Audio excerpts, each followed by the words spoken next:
Presento a Pablo Sansalone, joven y destacado profesional, médico veterinario, egresado de la Facultad Nacional de La Plata, donde hizo el curso de bacteriología clínica e industrial y obtuvo la maestría en tecnología e higiene de los alimentos.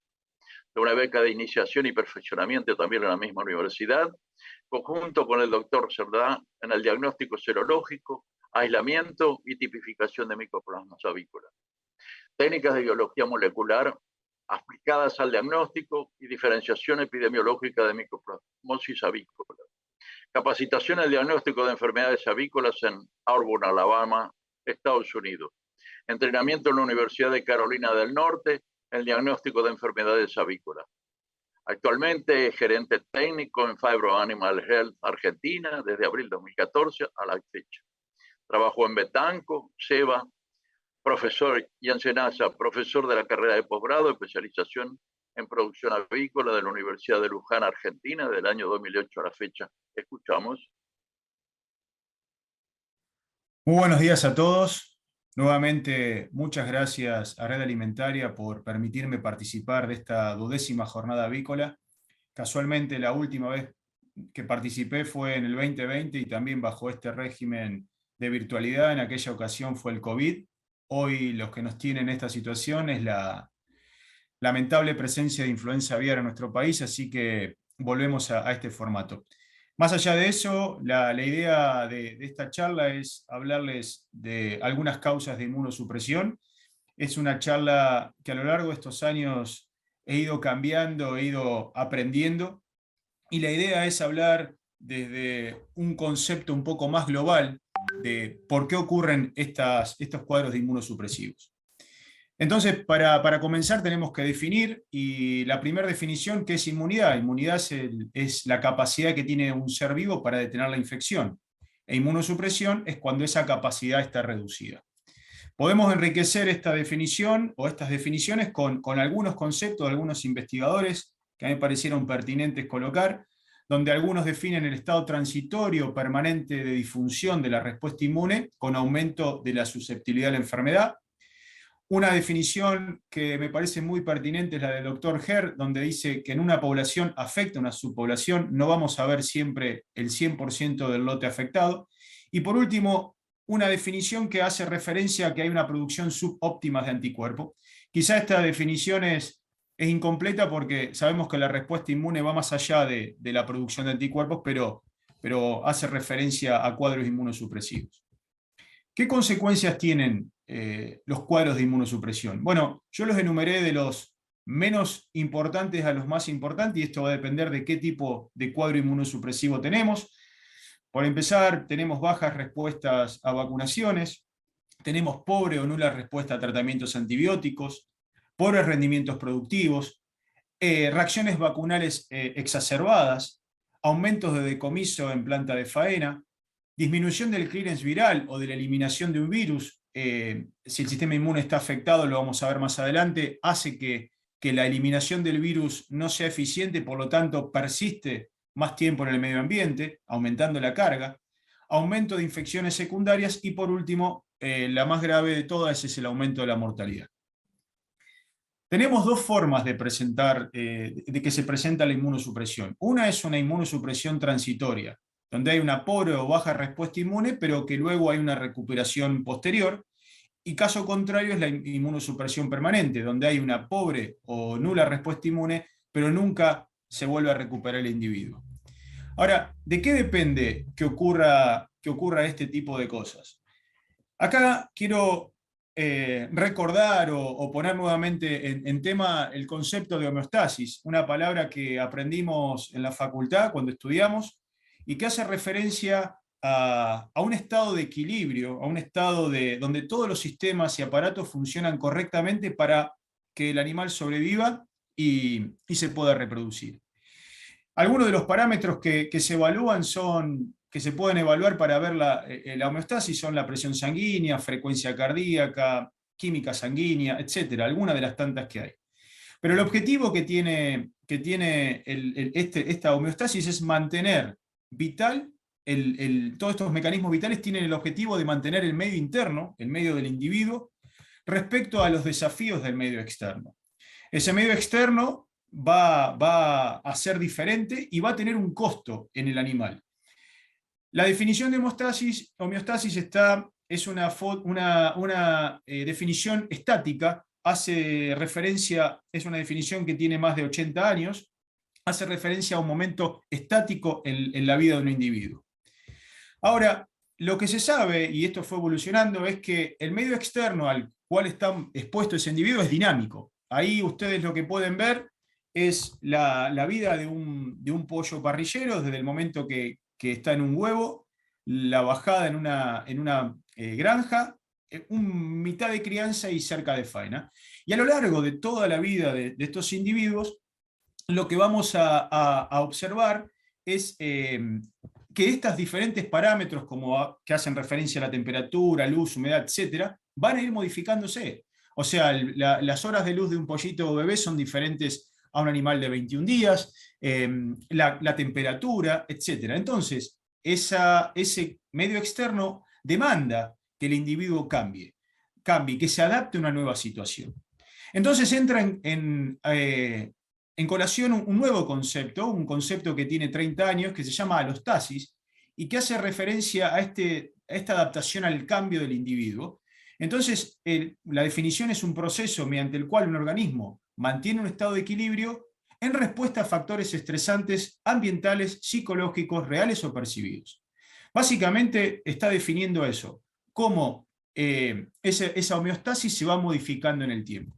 Entonces, un ejemplo sería la siguiente: tenemos un factor estresante por poco tiempo, ese factor estresante produce una respuesta alostática, se llama así, donde, para citar algunas de las cuestiones que ocurren, hay una movilización celular, de células de inflamación de órganos internos hacia la periferia, mucosas y piel, liberación de corticosteroides, liberación de neuropéptidos. Ese individuo, ante esa nueva situación, se adapta al cambio y tiene un nuevo set point, un nuevo estándar. Ya el animal pasó por ese proceso, se adaptó rápidamente y adquirió esa nueva capacidad. Eso se define, ese animal se considera que tuvo una baja carga alostática. La carga alostática, como definición, es el costo que tiene ese animal para mantener el equilibrio. O sea, que ese animal le costó poco para volver a estar en ese nuevo equilibrio.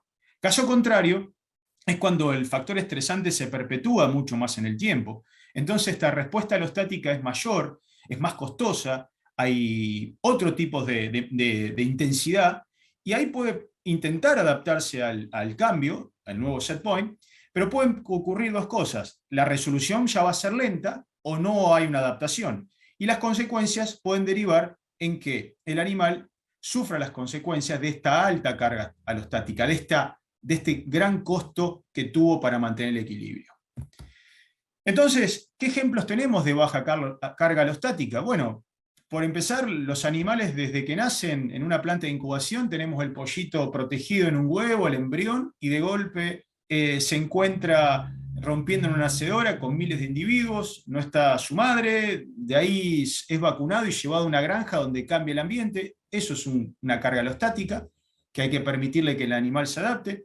Tenemos el caso de las reproductoras, donde los ciclos de luz modifican la postura, granjas de gallina donde tienen que llegar a un pico y mantenerse, o el pollo parrillero que semana a semana tiene que crecer porque su genética se lo demanda, y eso genera una carga alostática. Hay otros tipos de cargas y de alta carga alostática que ya son más complicados. Acá tenemos, por ejemplo, situaciones de aves con frío, alta densidad, acceso al agua, cama húmeda o amoníaco. Acá esta carga alostática considero que es alta porque es un desafío más alto, pero lo que hay que evaluar, qué intensidad y duración tienen esas cargas. Ahora, ¿cómo se regula la alostasis? ¿Quién participa en esta regulación? Bueno, yo voy a hablar de inmunosupresión, entonces lo primero que nos viene a la cabeza es que vamos a hablar de inmunidad.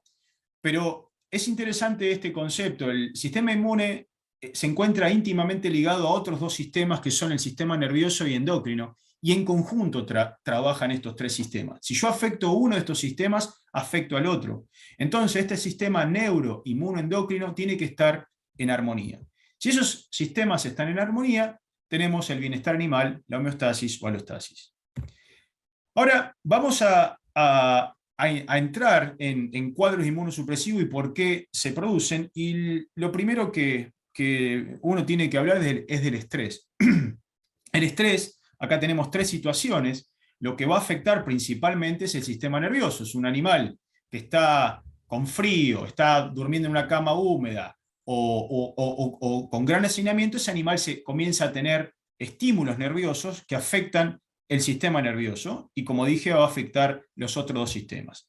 Entonces, acá tenemos un gráfico de lo que ocurre con el estrés. Tenemos el cerebro, el hipotálamo, y de dos formas se va a estimular el sistema nervioso: por vías autónoma a través del sistema nervioso per se, y un vía nerviosa autónoma por el sistema circulatorio. Lo primero que ocurre cuando hay un estímulo nervioso es que el sistema simpático activa la médula suprarrenal de las glándulas adrenales y libera adrenalina. Eso es un primer momento, un mecanismo de huida o de pelea. Y en simultáneo, pero gradualmente, comienza a haber un estímulo de hipotálamo con una liberación de corticotrofina. Estimula la hipófisis con adrenocorticotrofina, la corteza suprarrenal, con la liberación de corticosteroides. Esto es el fenómeno de estrés. Ahora iremos profundizando. Seyle definió hace muchos años 3 momentos del estrés, donde tenemos una primera etapa o el arma de reacción, donde el cuerpo moviliza el sistema nervioso autónomo. Esto podemos hacer un paralelismo con lo que habíamos hoy de la respuesta alostática, un primer impacto del agente estresante. Una parte en el medio que se llama de resistencia, donde el individuo trata de acomodar sus sistemas para volver a estar en ese nuevo set point, y luego una fase de agotamiento. Si se perpetúa ese factor estresante, el animal se agota y empieza a tener consecuencias. Desde el punto de vista conceptual, y esto hay varios trabajos a lo largo de todos estos años, tenemos que dividir el estrés de corta duración y de larga duración. El estrés de corta duración, que puede durar minutos u horas, tiene un efecto positivo. Hay una activación del sistema inmune, hay una redistribución de esas células que les decía hoy, de la célula blanca de órganos internos hacia mucosas y piel, primera línea de defensa, y un aumento de las citoquinas proinflamatorias. Esto lo que hace es una activación, un sistema de vigilancia que es en muchos puntos benéfico para el animal. Caso contrario, si el agente se perpetúa, vamos a tener una depresión del aparato inmune, va a haber una disminución de receptores celulares, los glucocorticoides van a empezar a producir un impacto en el sistema inmune, va a haber un desbalance de los linfocitos T, H1, que ahora más adelante vamos a ver que participan en la inmunidad celular, va a haber una depresión de estos TH1 y va a un aumento de los TH2 que hacen referencia a la inmunidad humoral. Entonces, por ende, va a haber una depresión de la inmunidad celular y de la inmunidad innata. Y va a ocurrir un desbalance de citoquinas proinflamatorias. Por lo tanto, yo no les voy a recomendar que estresen los animales, pero esos estrés de corta duración terminan siendo beneficiosos para el animal. Entonces, ¿cuál es el efecto inmunosupresivo? Que hoy hablábamos del estrés crónico, del estrés prolongado en el tiempo. Este es un dibujo, no conseguí ninguno mejor, donde podemos ver acá la liberación de adrenalina y norepinefrina y la liberación de glucocorticoides. Y acá tenemos un macrófago. Cuando estos corticoides se liberan, empiezan a inhibir la producción del linfocito T-H1 y por ende lo que se deprime es la inmunidad celular. No así la inmunidad humoral. La inmunidad humoral no se afecta. Por lo tanto, de hecho, si quieren un ejemplo de lo que ocurre con la liberación de corticoides, el mejor ejemplo es un paciente trasplantado, donde se le coloca un órgano de un paciente externo, y el organismo va a tratar de rechazarlo a través de la inmunidad celular. Lo que se hace es administrar corticoides para evitar ese rechazo del trasplante, disminuyendo la inmunidad celular.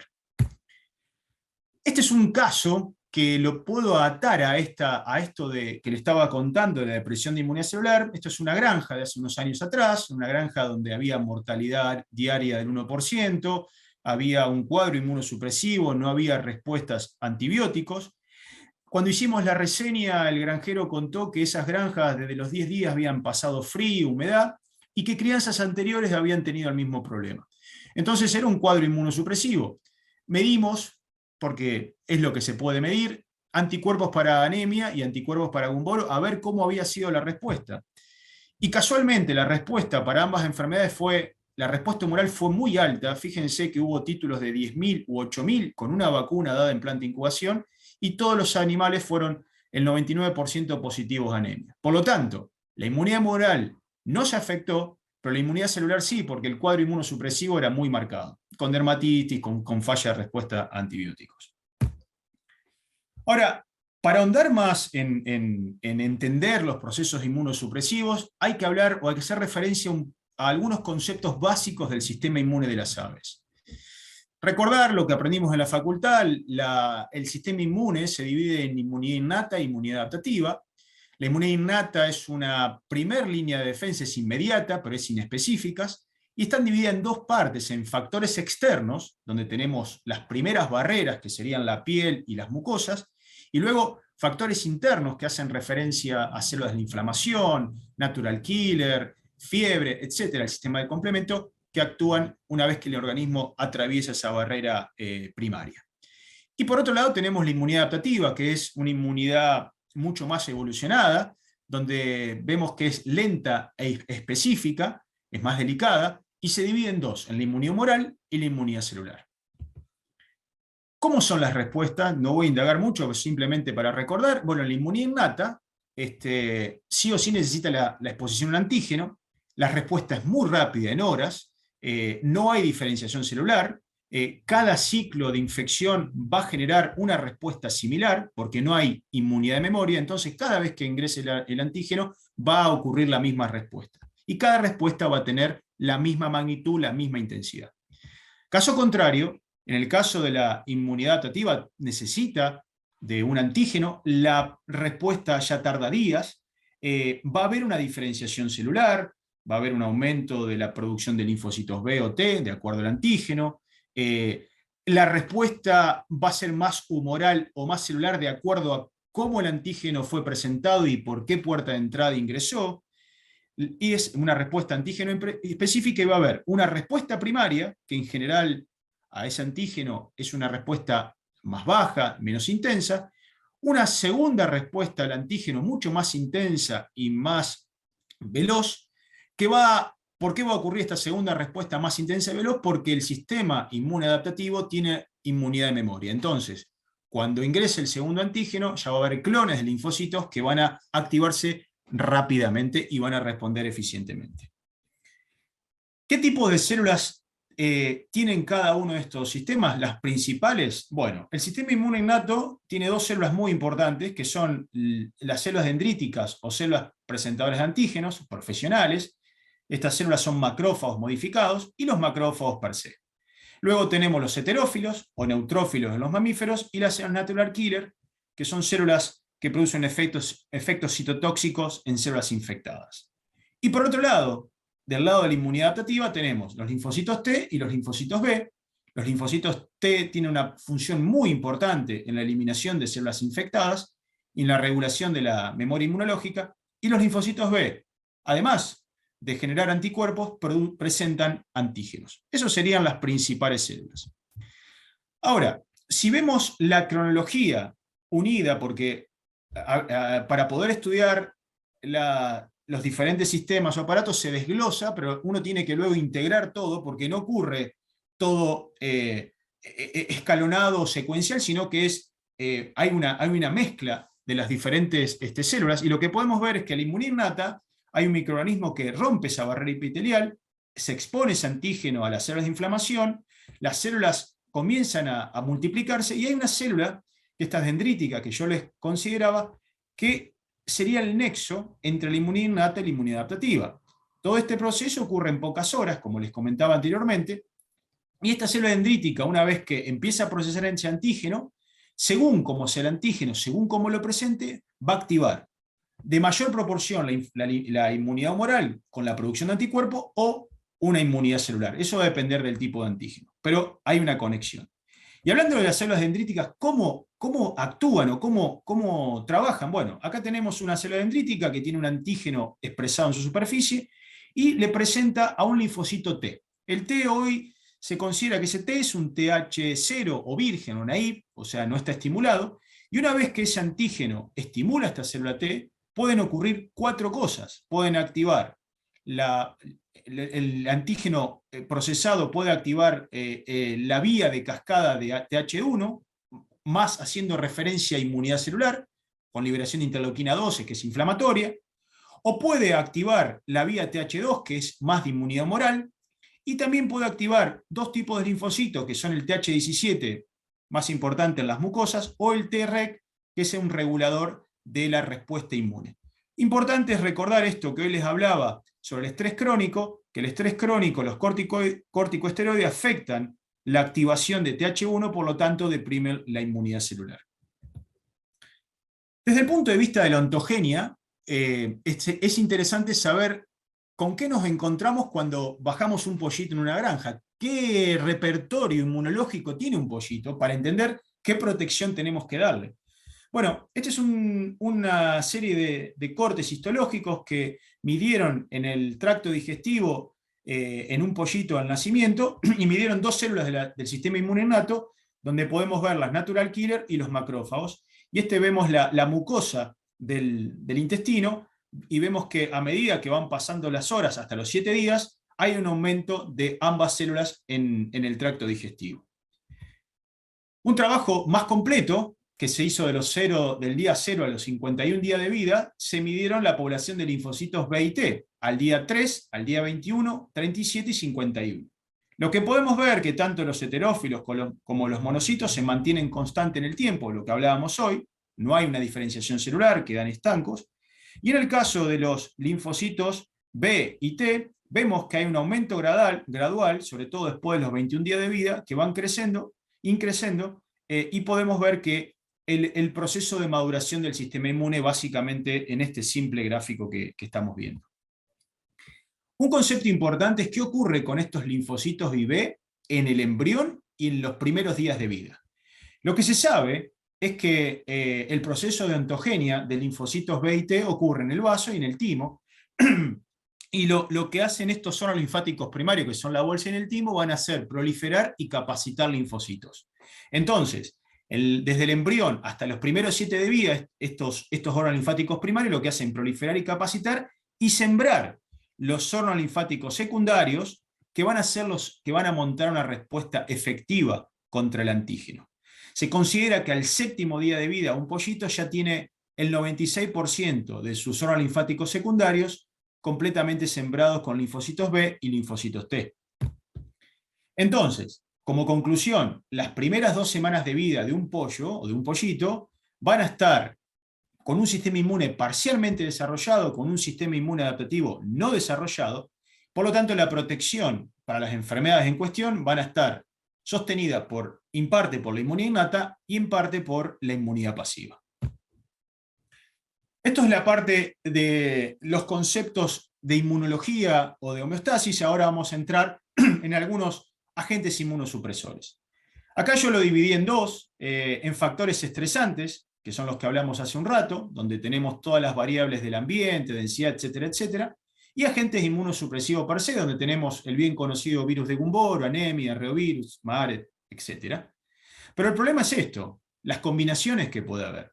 Yo hoy podría apostar que es muy difícil que en una granja no ocurra algo de esto que estoy mostrando. De forma general sabemos que las granjas que tienen un buen manejo, un buen ambiente, son muy pocos propensas a tener problemas sanitarios, pero estas combinaciones pueden ser complicadas si varios de estos agentes se combinan. Entonces, los factores estresantes que vamos a citar acá son algunos. Como regla general podemos considerar que estos factores estresantes afectan la inmunidad innata, no es 100%, pero pensemos lo siguiente: si afectamos la inmunidad innata, vamos a afectar la inmunidad adaptativa. Hoy veíamos la célula dendrítica como un eje importante. Si esa célula dendrítica no presenta, también va a ser afectada la inmunidad adaptativa. El primer agente nocivo que podemos citar es el amoníaco. El amoníaco es un efecto cáustico, sobre todo ahora que empiezan los primeros fríos, produce un daño de las cilias, una ciliostasis. Este daño va a ser mayor de acuerdo a las concentraciones o las partes por millón que encontremos de amoníaco, pero básicamente afecta la inmunidad innata. ¿Por qué? Porque afecta a las cilias. Al no haber ciliostasis, los virus o agentes pueden llegar al aparato respiratorio inferior, va a haber mayor producción de moco, va a haber irritación de la mucosa, va a afectar la glándula de Harder y también con consecuencias en la producción de inmunoglobulinas.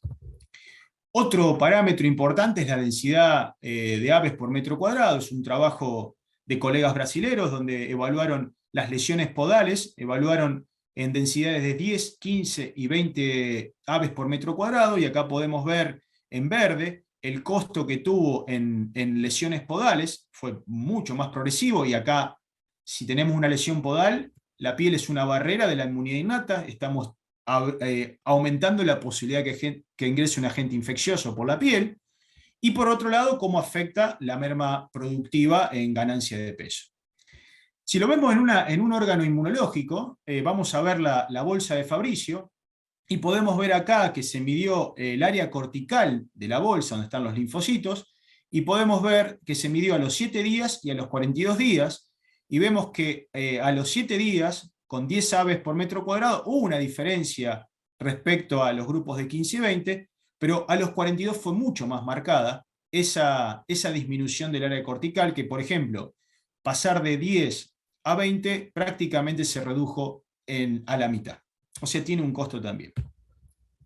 Otros factores importantes son los microorganismos en las camas de los animales.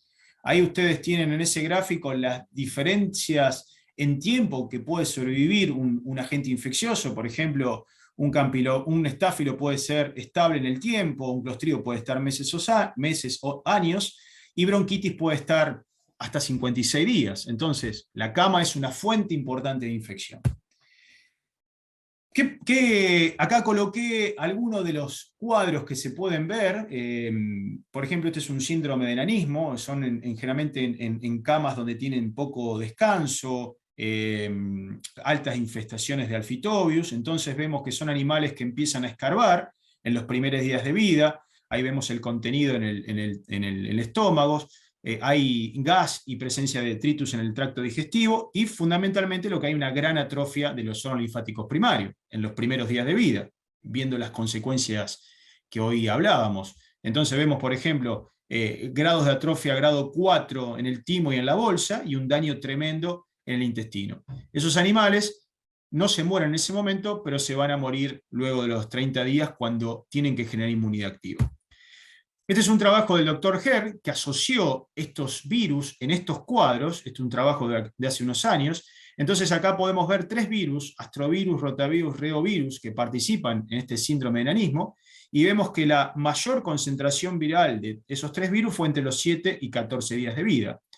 Y luego el doctor asoció la cantidad de aves positivas menores de 20 días de vida a estos virus, y qué impacto tenía en la bolsa de Fabricio y en el timo. Y se vio que tanto los virus solos o combinados con otros virus generaban un grado de atrofia muy importante en la bolsa de Fabricio y en el timo, en edades menos de 20 días de vida, con el impacto que hoy comentábamos. Por último, dentro de los que son los factores estresantes, se hizo un trabajo que ya tiene más de 30 años. No se midieron, se midieron parámetros productivos, simplemente lo que se evaluó fue factores estresantes en aves comerciales, tratando de imitar una realidad de producción. Entonces se hizo lo siguiente: se colocaron 768 aves de 10 días de edad en 5 grupos, y a un grupo se le administró un factor estresante y a otro no. Entonces tenemos, por ejemplo, a un grupo se le dio amoníaco 125 partes por millón, a uno se despicó y cauterizó, a algún grupo se le administraron coccidiosis, al otro no. Se generó una mayor temperatura en un grupo respecto al otro, y también el último grupo se generó ruido para ver qué impacto tenía. Estas aves estuvieron durante una semana bajo esas condiciones, se les dio agua y alimento ad libitum, y solo murieron 3 aves de las 768. Lo que se evaluó fue ganancia de peso, consumo de alimento y conversión alimenticia. Y acá ustedes pueden ver, en el primer grupo, los que recibieron amoníaco tuvieron en verde está la ganancia de peso, en negro el consumo de alimento y en rojo muy chiquito la conversión. Se pudo ver que los animales que recibieron amoníaco tuvieron un impacto productivo. Los aves que habían sido despicadas también tuvieron una merma en el consumo, o en la ganancia de peso, perdón. Coccidiosis fue muy marcada, el impacto que tuvo en las 3 variables productivas. Los 5 grados de temperatura afectaron considerablemente los resultados productivos, y en el caso del ruido, en este trabajo al menos no se vio que tuviese ningún impacto. Esto es una forma simple, práctica, de lo que ocurre en las granjas, lo vemos día a día, nada más que estuvo hecho en un laboratorio. Y probablemente explicado por lo que habíamos hablado antes. Y ahora vamos a entrar en los agentes que son inmunosupresivos per se, que están estudiados de hecho por el impacto en el sistema inmune, y estos agentes inmunológicos per se afectan la inmunidad adaptativa principalmente, más allá que hay algunos reportes que afectan también la inmunidad innata. Y vamos a hablar de 2 enfermedades, de anemia y de Gumboro. Anemia infecciosa. La anemia infecciosa es un virus que se encuentra en todas las aves domésticas o de producción. Es un virus desnudo, pertenece a la familia Circoviridae, y es un girovirus, es un virus desnudo, muy resistente, y tiene 2 formas de presentación de la enfermedad. Una es la enfermedad clínica. Esta es por lo que se hizo conocida el virus de anemia, donde se presenta en pollitos de los primeros días de vida hasta los 21, y como característica lo que se ve es el famoso ala azul, porque hay una baja en los trombocitos, entonces tarda en coagular la sangre, hay una anemia importante, y esto es un caso que vi hace unos años. Fíjense, esto es una serología, y acá podemos una serología de bebé, donde se hicieron 10 serologías, y tuvimos 6 animales que eran positivos y 4 negativos. Cuando fuimos a la granja vimos este cuadro, y tienen médulas pálidas, y cuando se hizo histológicamente se pudo ver la diferencia en celularidad en esos animales. La otra presentación es la subclínica. La subclínica ya afecta a animales más de 21 días de vida. Acá generalmente podemos ver algo secundario, que va a ser de menor o mayor gravedad de acuerdo a otros factores que los que venimos hablando. Podemos ver septicemia y dermatitis, y va a generar una inmunosupresión transitoria. En el caso anterior, en la forma primaria, va a haber una inmunosupresión permanente. Básicamente vuelve lo mismo, recordando la ontogenia de cómo se siembran los órganos linfáticos secundarios con linfocitos T y B. ¿Cómo es la patogenia? Bueno, el virus de anemia ingresa por vía fecal oral. A los 3 o 4 días se va a encontrar fuertemente en la médula ósea, timo y vaso, se va a replicar, y 3 semanas post-infección va a estar en la mayoría de los órganos linfáticos. Generalmente va a estar en mayor concentración en el timo, en el proventrículo, en el duodeno. Va a replicar en linfoblastos del timo y hemocitoblastos de la médula ósea. Y por otro lado, cuando se multiplique, va a destruir estas células y va a generar una depresión de la corteza del timo y una hipoplasia de la médula ósea. Y ahora vamos a ver las consecuencias. Cuando en la forma de presentación de anemia, ¿por qué produce anemia? Bueno, porque el virus de anemia tiene una predilección por los hemocitoblastos. Los hemocitoblastos son células progenitoras de varias células, ahora vamos a ver, y este virus de anemia necesita células en rápida división. Entonces el hemocitoblasto se divide muy rápidamente y tiene ese tropismo por esas células. Los hemocitoblastos generan eritrocitos, trombocitos y granulocitos. Y yo afecto estas células, afecto estas 3 líneas celulares con diferentes consecuencias. Voy a generar anemia, hemorragias y granulocitopenia, con una disminución de la inmunidad innata. Hoy veíamos los granulocitos, donde están los heterófilos, natural killer, van a estar deprimidos y va a haber menos inmunidad innata. Y el efecto per se por el que es conocido el virus de anemia es cuando afecta al linfocito T, tiene especificidad por el linfocito T, por lo tanto hay una depresión de la inmunidad celular. ¿Y qué linfocitos T afecta? Bueno, linfocitos T inmaduros en el timo, esto es cuando el animal es joven, o maduros en el vaso u otro linfático secundario, en linfonodos del intestino también, o también cuando hay un proceso infeccioso o hay una vacunación, hay una multiplicación de linfocitos T, porque hay una respuesta ante el agente infeccioso vacunal, y ese virus de anemia va a tener tropismo por esas células en rápida división. Ahora, ¿qué importancia tienen los linfocitos T CD8 citotóxicos? Hoy veíamos la dendrítica, si yo estoy tratando de contar en las diferentes enfermedades, las diferentes células de los diferentes sistemas adaptativo inmune, y acá hablo de los linfocitos CD8 o citotóxicos. ¿Qué importancia tienen? Bueno, este linfocito T citotóxico, cuando hay una célula infectada, sobre todo con un patógeno intracelular, un virus, este virus es presentado en un complejo mayor de histocompatibilidad tipo 1, y el linfocito CD8 tiene los receptores para reconocerlo. Reconoce esa célula infectada, la reconoce, y una vez que la reconoce, libera dos enzimas que son perforinas y granzimas, que producen túbulos en la célula y la eliminan. Similar actúan las células natural killer de la inmunidad innata, pero estamos hablando de los CD8. Entonces, esa célula es eliminada. ¿Y qué importancia tiene esto? Bueno, si consideramos una replicación viral, acá podemos ver una mucosa, vamos a suponer que en el intestino tenemos un virus que entra en una célula y por contigüidad, ya sea por destrucción de la célula o por gemación, se empiezan a contaminar las células contiguas a la primera infectada. Lo que hace el linfocito CD8 es eliminar esa célula infectada, por lo tanto, las otras células no se pueden infectar. Entonces, ¿qué importancia tiene este CD8 o que no esté afectado? Es que va, al no permitir la multiplicación viral, va a disminuir la diseminación viral, va a participar en lo que se llama el clearance viral. Y esto es importante para agentes infecciosos como agentes vacunales.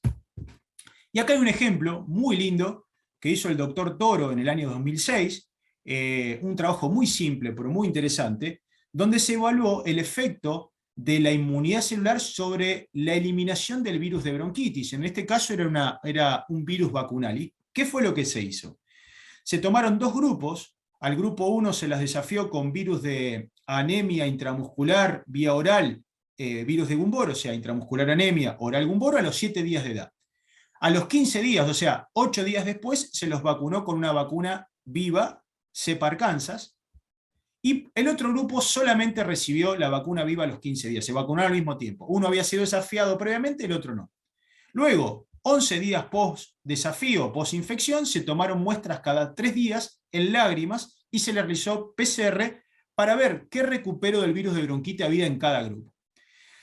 Los dibujos son muy claros, acá ustedes pueden ver los animales, podemos ver estas bandas que son las corridas electroforéticas, y podemos ver ya que 11 días post-infección, comparando el grupo que había recibido solo la vacuna de bronquitis versus el que había sido desafiado con Gumboro y anemia, vemos que el clearance viral o la eliminación de ese virus de bronquitis fue mucho mayor, hasta desaparecer 20 días post-infección. No se tuvo que hacer ni a los 24 ni a los 28. Acá claramente se ve la intensidad, mayor intensidad de bandas, uno podría suponer que hay más presencia del virus. En el caso del virus de los animales que habían tenido la contaminación con anemia y Gumboro, vemos que esa clearance viral aumentó, incluso la carga viral fue mucho mayor y se perpetuó hasta 28 días post-infección, donde todavía quedaban animales positivos. Esto es la importancia de los linfocitos T, CD8 o citotóxicos. Y ahora vamos a hablar para la enfermedad de Gumboro, donde vamos a contar un poquito rápidamente sobre la enfermedad. Es un virus que pertenece a la familia Virnavirus, es mundial, es altamente contagiosa, produce mortalidad y puede producir inmunosupresión con infecciones secundarias. Afecta a aves jóvenes y principalmente a los linfocitos B inmaduros. Para que se produzca la enfermedad de Gumboro tenemos que tener 4 variables presentes, o 4 conceptos presentes. El tipo de cepa que tenemos en la granja, los factores predisponentes que estuvimos hablando durante la charla, y qué inmunidad materna trae ese pollito, y qué inmunidad activa vamos a generar. A grandes rasgos, podemos decir que el virus de Gumboro, la forma de la presentación de la enfermedad tiene dos formas. Una infección temprana, que va de 0 a 14 días de vida, donde no vamos a ver nada, pero luego ese animal va a ser afectado arriba, porque no va a tener inmunidad activa para poder, lo que venimos hablando, no va a tener inmunidad activa para poder responder a la infección, o la infección tardía, que es la forma clínica o subclínica de la enfermedad, que son animales de más de 14 días de vida. ¿Qué es lo que ocurre a nivel de ontogenia? Para repasar, tenemos la formación de células progenitoras en la médula ósea. A partir del 8º día del embrión hasta los 14 se empiezan a generar los linfocitos B con IgM en la superficie, inmaduro, y entre ese día 14 del embrión hasta los 14 días de vida se está produciendo esa siembra de linfocitos B, esa proliferación y capacitación. Entonces, si yo afecto los linfocitos B inmaduros en la bolsa antes de que se produzca la siembra de los linfáticos secundarios, lo que vamos a tener es menor cantidad de linfocitos B que van a llevar a una menor respuesta a la infección y una menor respuesta a la vacunación. Para demostrar eso, se hizo un trabajo hace casi 50 años, muy simple, donde se tomaron varios grupos de animales, un grupo de un día de 7, 14 y 21, y dos grupos más, donde se les dio ABCCPF, no tienen inmunidad pasiva, se los desafió con un virus de Gumboro a estas diferentes edades, para ver el impacto que tenían en la inmunidad humoral. Se vacunaron con vacuna de Newcastle. Newcastle es una enfermedad que la protección es meramente humoral. Yo, si tengo muchos anticuerpos, tengo mucha protección. Entonces, si hay afectada la inmunidad humoral, estaría afectada la respuesta a la vacuna de Newcastle. Entonces, lo que podemos ver es que vacunando a los 28 días, los animales a los 49 días se desafiaron y vimos que a medida que el animal era muy joven, cómo se afectó la respuesta humoral, y casi todos los animales murieron cuando se desafiaron el primer día, y luego a medida que los días iban pasando, esa afectación de la inmunidad iba siendo menor y había menos chances de tener mortalidad. Otra consecuencia que tiene el virus de Gumboro es, por ejemplo, acá tenemos un gráfico de cómo se produce una respuesta a la vacunación de bronquitis con la producción de IgA, vacunando por vía ocular o spray, estimulando la glándula de Hardel, produciendo IgA, y podemos ver que en amarillo, que las lágrimas ya al día 14 empiezan a aumentar y se sostienen en el tiempo. Esto es muy importante en la protección del virus de bronquitis. Evitan la colonización de las vías respiratorias superiores. Y por acá podemos ver la respuesta serológica, que recién después de los 30 días de vida puede ser medible. Este mismo trabajo que yo les contaba, perdón, de Haroldo Toro, se hizo lo mismo en estos animales. Un grupo de animales se desafió con Gumboro y anemia a los 7 días y luego a los 15 días se desafió con bronquitis. Un grupo no se desafió con anemia y bronquitis y un grupo sin desafío. Lo que se hizo en este caso, cada 3 días posinfección, se tomaron muestras de lágrimas y se midieron IgA antibronquitis y se pudo ver lo siguiente. En el grupo que había recibido solamente bronquitis, vemos un aumento de las IgA que se sostienen en el tiempo, caen y se sostienen hasta los 29 días posinfección, pero en azul, las aves que habían recibido anemia y Gumboro, vimos que hubo un aumento, hicieron un pico, pero luego cayeron. Acá nunca llegaron a la misma seroconversión, por lo tanto, también el impacto de colocar un virus de Gumboro genera una depresión en la producción de inmunidad humoral. Este cuadro es simplemente, no voy a ahondar en él, queda poco tiempo. La idea es saber que el virus de Gumboro, combinado con otros agentes infecciosos, va a tener repercusión, sobre todo pensando en esto de controlar enfermedades donde la respuesta humoral es muy importante, como en el caso de Newcastle, el reovirus, influenza aviar también, sobre todo en vacunas, va a afectar la respuesta humoral, por lo tanto va a aumentar la diseminación viral. Por último, y a modo de reflexión, quiero decirles o tratar de plantear, aunque sea la inquietud, de qué consecuencias tiene un cuadro inmunosupresivo. Entonces, acá tenemos una primer crianza, donde a mí me gusta mostrar la tríada epidemiológica, donde tenemos el agente infeccioso, el huésped y el medio ambiente. Entonces arranca una crianza con todo estable, el agente, el huésped y el ambiente, tenemos baja cantidad. Tenemos un cuadro de inmunosupresión, no sabemos a qué edad, no sabemos en qué momento, de acuerdo a eso va a ser las consecuencias, que va a afectar al huésped. Ya el huésped se afecta y va a pasar todo lo que venimos hablando, se va a afectar su sistema nervioso, inmunológico, etc. Ese huésped empieza a tener problemas. Al final de la primera crianza, ese huésped no va a poder eliminar los virus y va a aumentar la carga viral en la granja, por lo tanto va a afectar el ambiente, va a afectar la cama, va a afectar la humedad, y el animal también se va a afectar. Y va a terminar la crianza esta, y va a venir la segunda crianza. Y en la segunda crianza, si no hacemos nada y hacemos lo que venimos haciendo, de descansos cortos, de desafíos altos, ese agente infeccioso, ese medio ambiente va a quedar comprometido, va a haber una carga viral muy, muy alta, que esto si seguimos tercera, cuarta y crianza va a ser peor, el medio ambiente va a estar afectado, por lo tanto voy a tener que tener un huésped más apto para esa circunstancia nueva. Y es difícil, ustedes no sé si vieron, pero ya acá puse una serología donde hay más títulos de Gumboro, por ejemplo, porque la carga viral es mayor. Entonces, hay consecuencias a largo plazo de la inmunosupresión. Simplemente a forma de resumen, una visión holística de la inmunosupresión, acá puse algunas de las cosas que está expuesto un pollo o una pollita desde que nace hasta que sale a faena, y vemos, estos serían todas las cargas alostáticas que puede tener un animal a lo largo de su vida. La diferencia va a ser cómo responde este animal en todo este periodo. Para cuando llegue la parte final productiva pueden pasar dos cosas, que ese animal sea sano y sea una crianza óptima, un resultado óptimo o no. Y todo eso va a depender de todas las variables que jueguen a lo largo de la vida del animal. Por último, y ya para finalizar, algunos comentarios finales. Cuanto más temprano una ave se ve afectada, más chances tiene de generar una inmunosupresión permanente. Esto lo vimos por la ontogenia inmunológica. Los cuadros inmunosupresivos transitorios tienen costos productivos y sanitarios. Sabemos que, más allá que sean leves, van a tener consecuencias. Considerar las consecuencias posteriores a cuadros inmunosupresivos. El hecho de aumentar la carga viral, pensemos en eso, estamos generando un ambiente cada vez más nocivo. Pensar en asociaciones inmunosupresivas. Cuanto más reduzca las variables, menos chances tengo de generar inmunosupresión. El sistema inmune está íntimamente ligado al sistema endocrino y neurológico. Si afecto a uno de ellos, afecto al resto. No pensemos solamente en inmunología. A nosotros los veterinarios nos gusta pensar en inmunología y agentes infecciosos, pero pensemos en todo el conjunto. La cría intensiva nos permite manejar todas las variables que afectan el sistema neuroinmunoendocrino. Manejamos el microambiente en su totalidad. Tenemos esa posibilidad. No dependemos de variables externas, las manejamos nosotros. Por lo tanto, tenemos que aprovecharlas. Muchas gracias.